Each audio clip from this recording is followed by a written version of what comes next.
This is Vince Miller. Thanks so much for joining me for this devotional. We are in Proverbs chapter 11. I'm going to read verses 3 through 8. Here's what Solomon says. The integrity of the upright guides them, but the crookedness of the treacherous destroys them.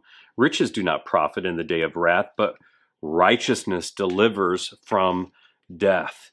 The righteousness of the blameless keeps his way straight, but the wicked falls by his own wickedness. The righteousness of the upright delivers them, but the treacherous are taken captive by their lust.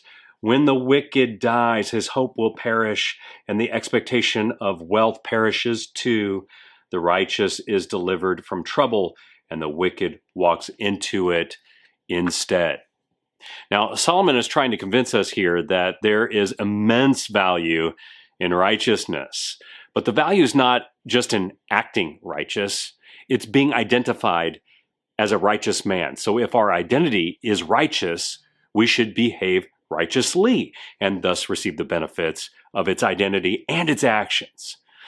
But often, long before we ever discover the benefits of being and acting righteous, we have to discover the drawbacks of unrighteousness, don't we? I mean, I, just like you, have had to discover the destructiveness of being and acting unrighteous. And the ironic part of unrighteousness is that its identity and actions are self-destructive, like he's saying here. Unrighteousness destroys itself every single time. So, logic would suggest if we don't want to be destroyed by unrighteousness, then we just have to get out of the way of unrighteousness. But the only way to get out of its way is by changing our identity, not just our actions. We must become righteous men. This means we need a whole new identity. But we can't achieve this identity by our own means. We need a righteous man to save us, and we are not that man. We've already figured this out, right? But there is one righteous man, and his name is Jesus.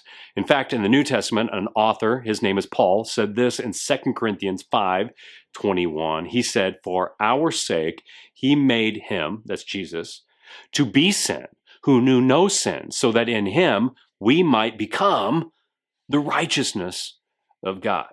So today, if you're ready to be righteous and live righteously, all you got to do is give your unrighteous life to God.